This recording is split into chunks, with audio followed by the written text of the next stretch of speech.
Olá, bom dia.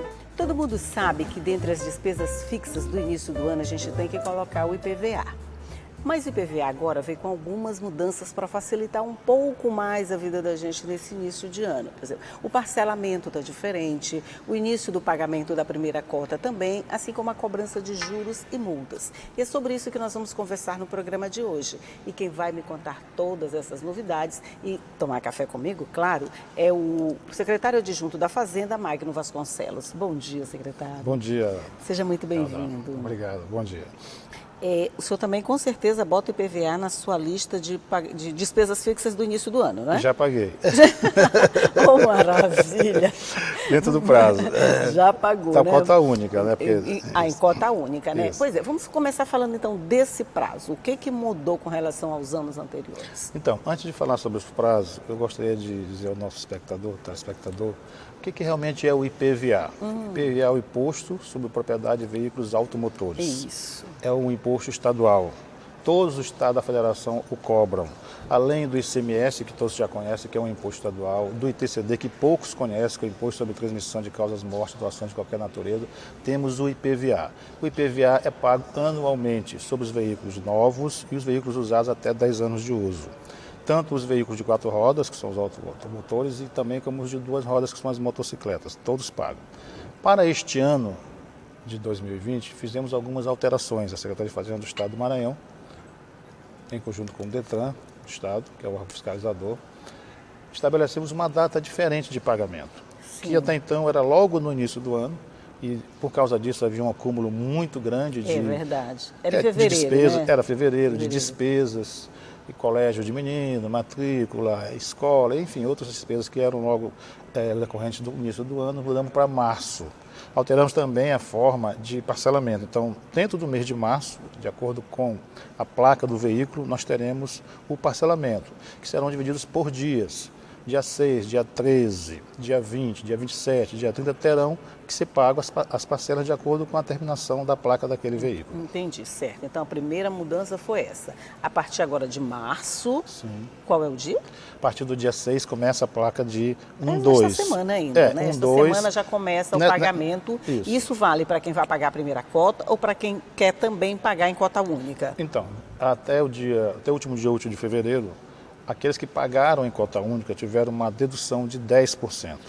Aqueles que quiserem pagar agora em cota única também podem, só que não terão essa dedução mais. Então, elas poderão pagar ou a primeira parcela ou a cota única, seria de uma vez só, mas como eu disse, sem a dedução dos 10%. Eu acho que aí já não fica atrativo, né? Quem quis pagar em cota única pagou Já logo pagou. em fevereiro, porque teve esse benefício da redução, né? Verdade. A partir de agora, ele está integral, seja pago de uma vez só, pagado, você viu o que eu falei? Seja pago de uma vez só, ou seja distribuído em 3 parcelas. Perfeito, é exatamente. Isso, né? Tá. Agora, com relação ao parcelamento, a gente já falou juros e multas. Então, aqueles que não efetuarem o pagamento agora, nessa primeira cota, dentro do mês de março, poderão fazê-lo no mês seguinte. Só que também houve uma mudança. Antigamente não podia pagar a segunda cota de uma vez só, tinha que pagar a primeira cota. Então agora só pode pagar a segunda cota se pagar a primeira cota nesse mês, ou no mês subsequente. Aí terão juros de 1%. Terão também a multa é 0,33 ao dia, após a data do vencimento, até o limite de 20%. Então ele só vai poder pagar a segunda cota depois que efetuar o pagamento da primeira cota, que pode ser em abril, pode ser em maio, mas com os juros e multa. Peraí, não entendi. Vamos refazer. Vamos. Se eu não pagasse a primeira cota, por exemplo, o meu vence no dia 6, vamos dizer assim, eu estou na primeira leva. Isso, estou na primeira leva. Pago no dia 6. Se eu não pagar no dia 6 esta primeira cota e deixar para pagar mais tarde, eu não posso pagar a segunda cota. Exatamente. E isso acontecia muito? Isso. Tinha gente que acabava esquecendo a primeira e queria pagar a segunda cota.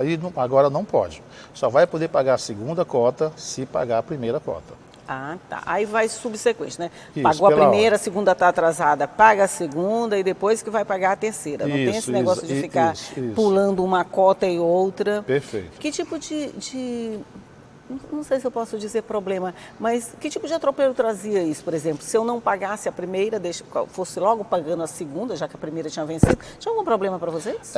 Sim, porque o contribuinte, primeiro ele não recebia o documento dele, que é o certificado de licenciamento de veículos.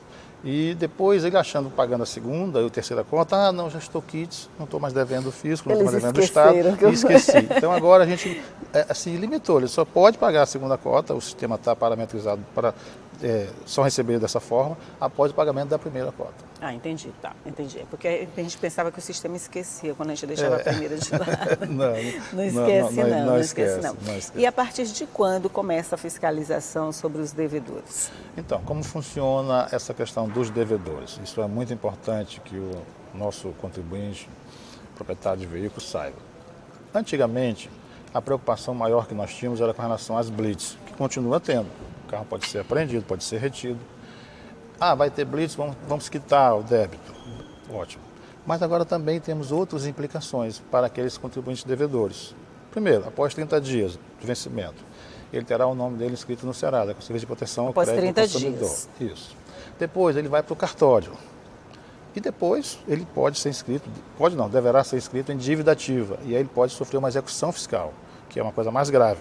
Pode reter o recurso dele no banco, pode fazer a retenção da propriedade dele, do veículo que ele tiver sendo devedor, enfim, ele terá uma série de restrições. Entendi. E isso mudou, mas não mudou só no Maranhão. É importante que todos saibam. Os estados do Brasil todos já fazem isso. Nós estamos fazendo também. Então, com isso, reduziu-se muito a inadimplência, que era quase de 50%. Pois é, eu lembro disso, a gente tinha uma inadimplência muito alta. Era muito corrente, assim, um grupo de amigos, um que não devia, ou não, um que pagava direitinho e outros que não tinham pago coisa nenhuma. E às vezes não acontecia nada, né? Tanto que tinha gente que atrasava vários anos, não tinha, não? Exatamente. Então agora o contribuinte já sabe, atrasou, o nome vai estar no Serasa, vai estar no cartório e depois vai ser inscrito em dívida ativa e vai para a execução fiscal. Então é uma preocupação mais? Mas com isso ele vai priorizar também o imposto. O imposto, o tributo, ele é muito importante para o funcionamento do Estado. As pessoas às vezes reclamam, eu pago muito imposto, mas a reclamação maior não deve ser sobre o tributo que nós pagamos, e sim sobre os serviços que nós recebemos. Que nós não recebemos. Exatamente, né? Então nós temos que cobrar dos nossos dirigentes, dos nossos gestores, que tragam para nós de volta esses impostos pagos em forma de serviços de qualidade. Os impostos em todo o mundo funcionam assim. A população paga os impostos. Agora, cobrar realmente o retorno do imposto é que é o mais importante. É verdade. O fato de ter tirado, por exemplo, como o senhor falou anteriormente, de não deixar pagar a segunda antes de pagar a primeira, de alguma forma pode suavizar esse problema, porque quando você pagava a segunda e a primeira continuava em aberto, você ia sofrer essa execução mais tarde, porque ela estava em aberto. Agora, com essa impossibilidade de pagar a segunda antes de pagar a primeira, vai ter uma redução realmente nessa... Todo mundo vai ficar com medo dessa questão. Da inadimplência, você não recebe o documento, você sabe que vai ser cobrado e vai ser realmente executado, então ele vai providenciar o pagamento e quitação daquele débito integralmente. Onde é que tem mais inadimplência? Na capital, no interior? Onde é que acontece mais? Olha, nós temos um número muito grande de veículos no estado. Sim, proporcionalmente nós temos o quê? 7 milhões de habitantes, temos 1.800.000 veículos. Nós falamos veículos porque nós contamos pelo número de registros emitidos. Então, não importa se uma pessoa tem mais de um? Isso, exatamente. Temos aí algo em torno de 800.000 veículos, 1 milhão e 100 motos. Então, a inadimplência maior é em São Luís porque é onde nós temos a maior quantidade de veículos registrados, mas que reduziu bastante. Com certeza reduziu muito mesmo. Hoje estamos em torno de 18%, 20% no máximo e a tendência é reduzir mais ainda. E é bom que a população saiba também o seguinte, esse imposto do veículo, ele não é só do Estado, ele é do Estado e do município. 50% desse imposto arrecadado ele fica com o Estado e os outros 50% ficam com o município, onde há o emplacamento daquele veículo. Então, é um imposto distribuído, ele não é só do Estado. Pronto, a cobrança fica mais facilitada quando é no município. Mas sobre isso nós vamos falar no próximo bloco, nós vamos fazer um intervalinho rapidinho e a gente volta já já para continuar conversando. Só um minutinho, eu volto logo.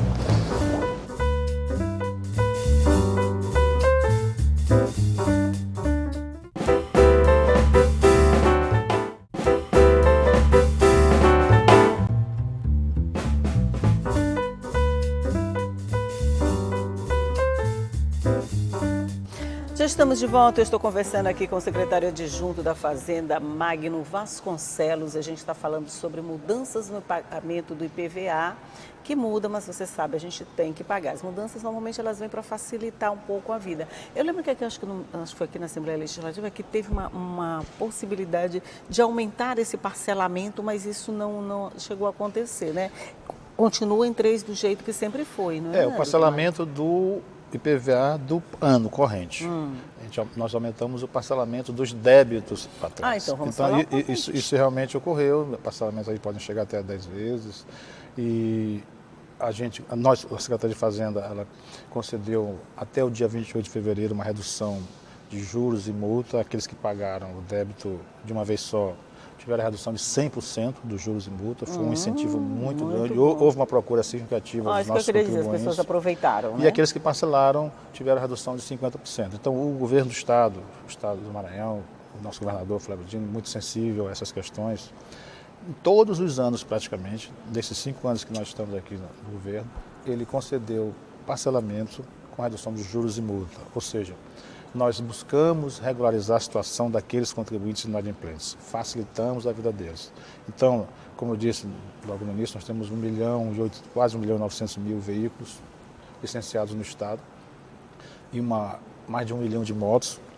E essas motos são muitas motos, 1.100.000 É mais motos que veículos. Isso, né? mais motos do que veículos. Sabe que essas motos, elas transportam as pessoas, muitas delas trabalham e utilizam como meio de trabalho, e foram reduzidas multas e juros para que eles se regularizassem. Então, houve, por parte do governo, esse incentivo, a regularização, houve essa redução mesmo de juros e multa, de forma que essa inadimplência melhorou muito, ela reduziu muito, e hoje a gente está caminhando para regularidades. Em breve estaremos aí com um percentual bastante significativo em termos de Brasil e Maranhão. Quer dizer, esse trabalho todo foi feito com relação a débitos anteriores, né? Isso, exatamente. Mesmo assim, esses débitos, ainda hoje, eles são significativos? Não são mais, já foram muito significativos. Chegamos a ter quase 1 milhão de pessoas inscritas no Serasa por conta de débitos de IPVA. Quanto? 1 milhão de pessoas. 1 milhão de pessoas? Muito grande o número. Mas hoje já reduziu bastante, muito mesmo. Então, por conta desse incentivo que foi dado pelo governo do Estado, essa redução de juros e multa facilitou muito a vida desses contribuintes. E a gente pode dizer hoje com certeza de que o Estado do Maranhão está numa situação de equilíbrio com relação a esses débitos, com relação a esse imposto, que é o IPVA. Sim, claro. O pessoal, os proprietários de moto, a gente já falou que é um meio de transporte, às vezes é um meio de trabalho também, né? É uma forma, é um ganha-pão. É também muito devedor ou quem deve mais é de carro?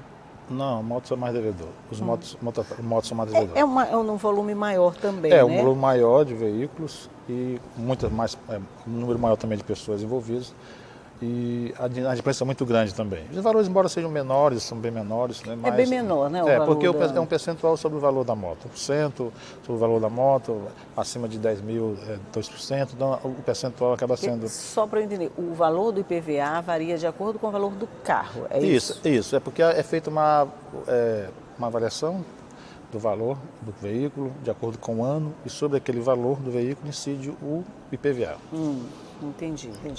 Certo. Até vocês trabalham este ano com essas mudanças, qual a expectativa de vocês? Dá para dizer que a gente vai ter um ano mais tranquilo com relação a devedores, a cobrança, essa coisa toda? Com certeza. Teremos um ano mais tranquilo, nossa cultura mudou bastante. No início, quando começamos com essa forma de cobrar, inscrição em Serasa, cartório, dívida ativa, execução fiscal, houve por parte da população uma certa resistência e até uma antipatia, mas natural. Hoje a nossa cultura natural, verdade, mas hoje a nossa cultura no Estado mudou bastante com relação ao IPVA. Eles já reconhecem que realmente é um imposto devido ao Estado. O Estado tem que cobrar, é uma função nossa, é uma obrigação constitucional, uma obrigação dever de ofício.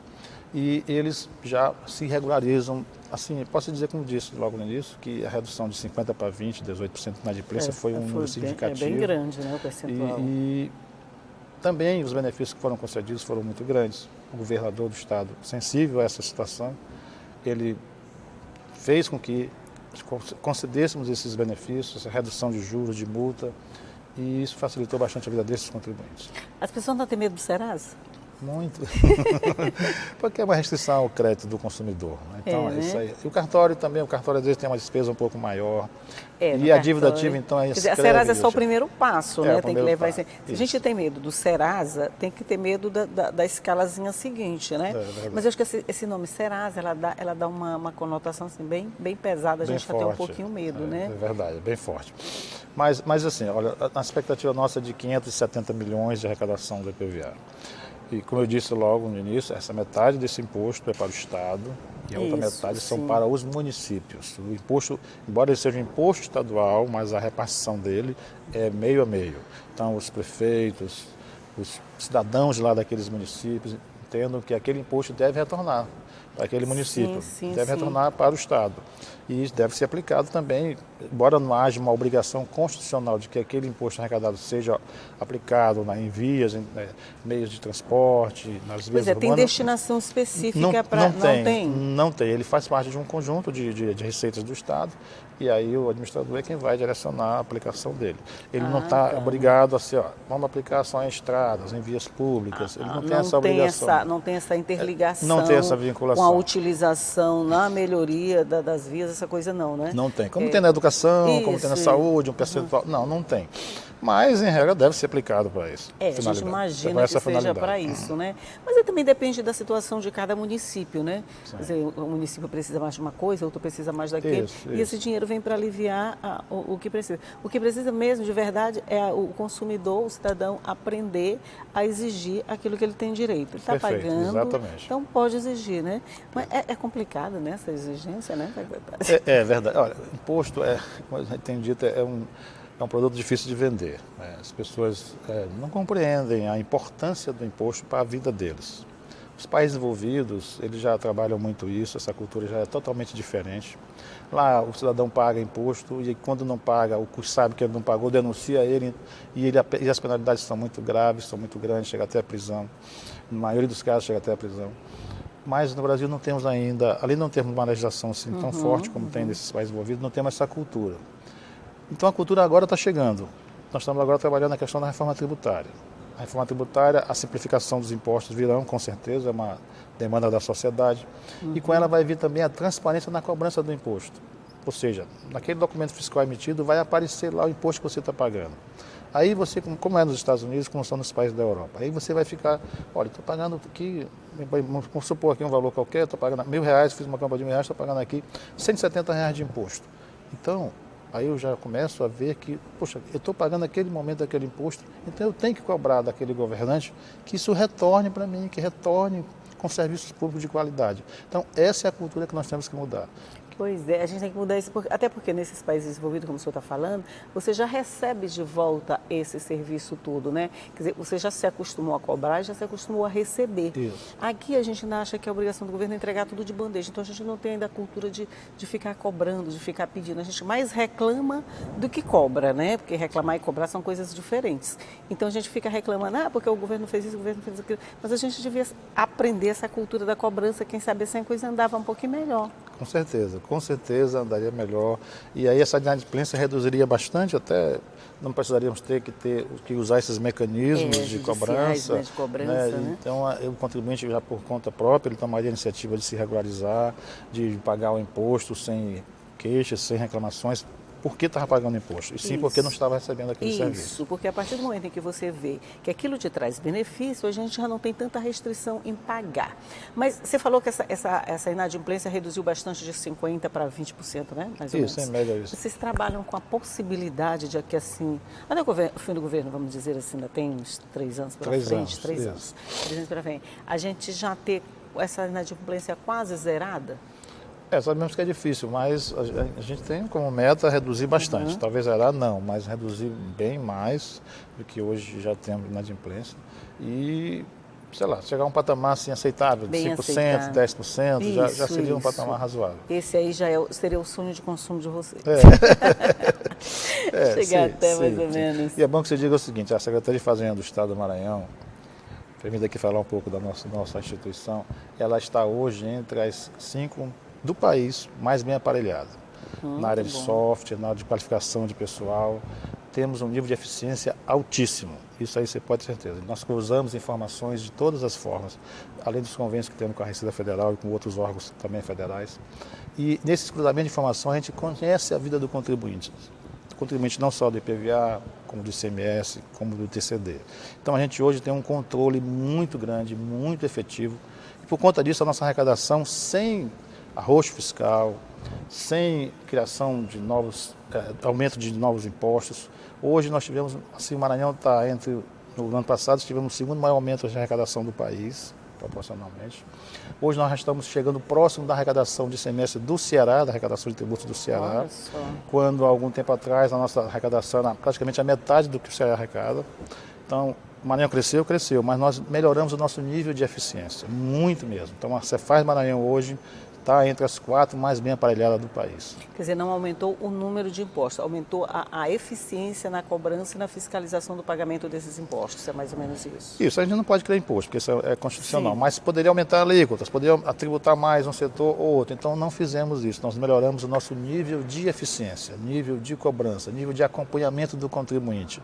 E isso repercute lá na ponta, repercute até na espontaneidade dele, ele passa a saber que, olha, se eu não fizer esse recolhimento espontâneo, eu vou ser penalizado, ou eu vou ser cobrado de uma forma mais efetiva. Então ele vai, se regulariza. Antes de ser cobrado, isso, prefere as multas são fazer. realmente muito grandes, as multas são muito pesadas, então ele toma a iniciativa de se regularizar. Isso está acontecendo no Maranhão, está acontecendo, e a tendência é que cada vez melhore mais e a gente melhore mais ainda o nosso nível de eficiência do nosso trabalho. Vamos melhorar sim, vamos chegar nesse nível quase de excelência, eu não digo de excelência completa, porque ela não existe, né? A gente está sempre buscando melhorar um pouco mais, mas nós vamos chegar assim nesse nível de excelência. Agora, para você a notícia é, o IPVA começa a cobrança essa semana, tá, gente?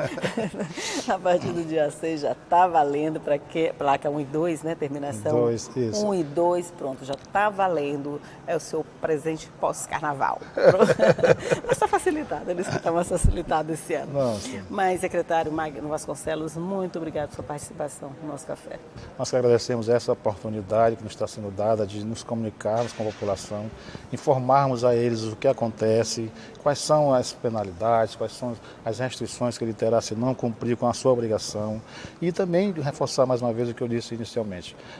O cidadão, o contribuinte, ele é mais importante do que até o cidadão político. Ele tem que cobrar das autoridades o retorno daqueles impostos e fazer a sua parte.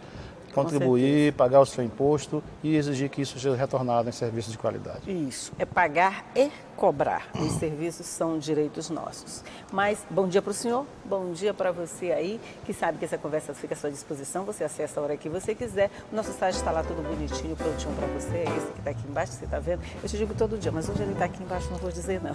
Ele está lá com todo o conteúdo para você. Você pode ver ou rever qualquer das entrevistas que já foram feitas aqui ou em qualquer dos outros programas. Mas todo dia eu estou aqui, 8h30, te esperando. Encontro marcado. Tchau.